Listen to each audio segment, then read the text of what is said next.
perangnya di sono jauh gitu ya, tapi dampaknya ke negeri ini, ke Indonesia, UMKM gitu kan. Kalau misalkan semuanya naik, tapi kita nggak bisa naikin harga sepihak gitu ya, gitu aja gitu ya. Terus UMKM kayak kita ini mesti gimana Kang gitu ya. Kita sebagai UMKM gitu ya, takut naikin harga. Kenapa? Karena takut kehilangan pelanggan. Akhirnya kita nahan harga tetap di angka segitu dan ngorbanin margin. Intinya adalah dalam kondisi kayak begini, hilangkan itu gengsi. Masa Kang aku harus live streaming gitu kan? Udahlah itu gengsi dibuang ya. Sekarang lagi naik semua harga kan? Ya jangan sampai kita juga gengsi juga naik ya.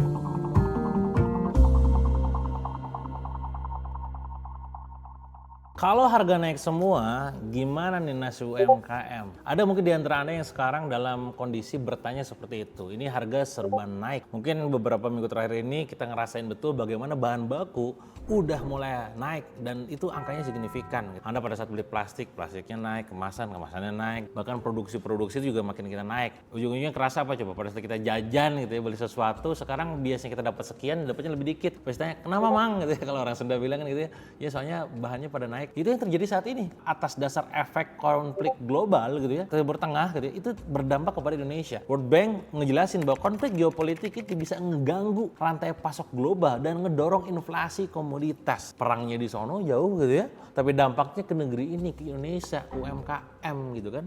Kalau misalkan semuanya naik, tapi kita nggak bisa naikin harga sepihak gitu ya, gitu aja gitu ya. Terus UMKM kayak kita ini mesti gimana Kang gitu ya. Banyak UMKM masih terus jualan, tapi marginnya mereka makin nggak kerasa, harga bahan baku makin naik. Sementara harga jual dia gak mungkin tiba-tiba naik. Coba Anda naikin tiba-tiba harga Anda kepada market. Protes mereka. Tapi kan mereka nggak tahu bagaimana kita belanja ke pabrik, kita belanja ke bahan baku di belakang. Itu naik Pak, bener gak? Bahkan dari OECD bilang UMKM paling rentan terhadap kenaikan harga karena ruang naikin harganya terbatas banget. Ya beda kalau kita udah main di skala pabrikan, banyak faktor, banyak hal yang kita bisa lakukan efisiensi. Sementara UMKM, masalah utamanya adalah ketika biaya naik, daya beli jadi turun. Konsumen makin sensitif harga, mungkin dia pilih-pilih ke sembarang beli. Kita sebagai UMKM gitu ya, takut naikin harga. Kenapa? Karena takut kehilangan pelanggan. Akhirnya kita nahan harga tetap di angka segitu dan ngorbanin margin. Apa yang terjadi ketika marginnya dikorbankan? Kita tipis marginnya dan kita gak bisa ngapa-ngapain. Kalau cara main kita masih sama, produknya sama, strateginya sama, sementara kondisi berubah dan kita gak ikutan berubah, ya sudah, innalillah ya. Maka wajar banyak orang yang tumbang.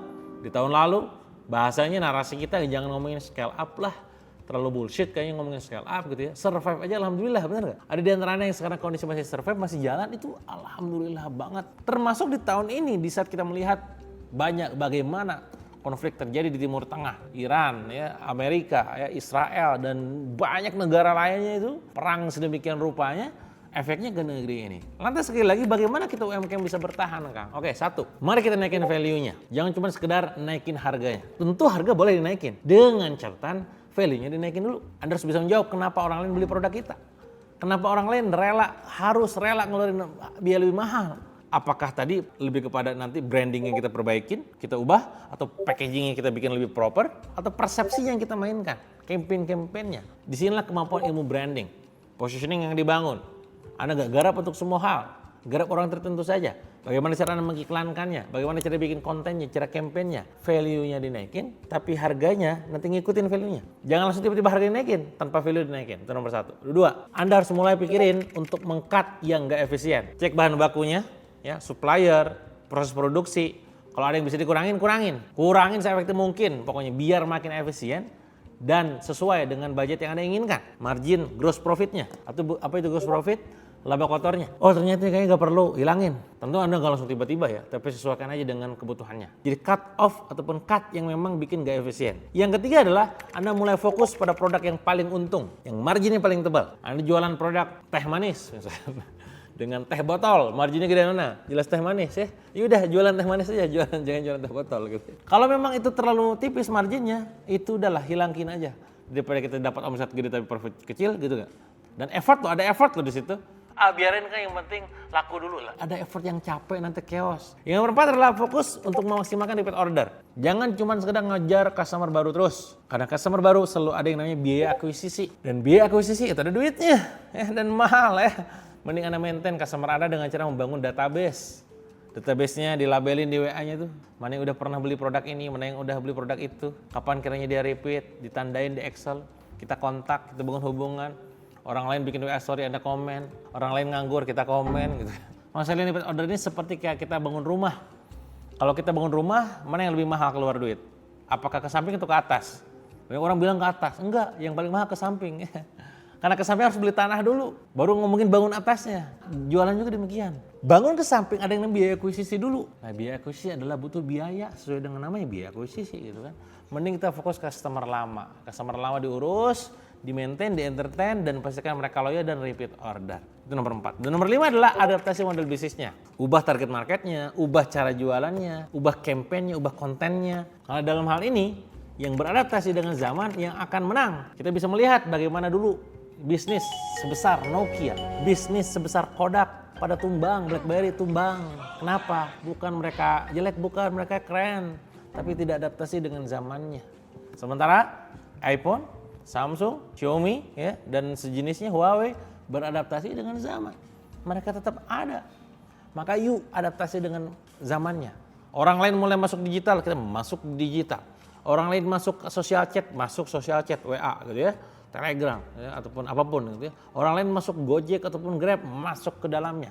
Orang lain mainnya adalah Shopee, TikTok, masuk juga di dalamnya. Orang lain live streaming, kita live streaming juga. Pokoknya hajar semuanya. Intinya adalah dalam kondisi kayak begini, hilangkan itu gengsi. Masa Kang aku harus live streaming gitu kan? Udahlah itu gengsi dibuang ya. Sekarang lagi naik semua harga kan? Ya jangan sampai kita juga gengsi juga naik ya. Gengsi harus turun, teman-teman. Ya, gak peduli itu gengsi, yang penting kita dapat cuan supaya bisa tetap hidup, bisa ngasih nafkah terbaik buat istri dan juga anak gitu kan, berbagi manfaat buat banyak orang. Itu adalah beberapa alternatif solusi yang bisa kita lakukan untuk bisa memastikan kita tetap survive walaupun harga pada naik. Kalau Anda mungkin punya cara tertentu ya, strategi tertentu yang itu sudah terbukti proven, boleh dong share juga sama kita di kolom komen. Mungkin ada di luar sana UMKM yang butuh strategi Anda ataupun pendapat Anda, dan saya yakin itu sangat berguna buat mereka.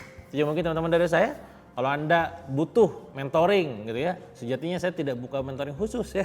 Tapi kalau Anda pengen di mentoring secara mungkin ya lewat penjualan saya yang lain seperti SR12 Laku Keras, Anda boleh nanti klik link yang ada di kolom komen ataupun di deskripsi, itu ada peluang usahanya. Nanti kita bisa ngobrol banyak lebar ya, panjang lebar. Semoga ini menjadi wasilah, ada rezeki baru, jalan rezeki baru yang bisa Anda jalankan walaupun harga lagi pada naik gitu ya. Jadi mungkin dari saya, sampai jumpa di video berikutnya.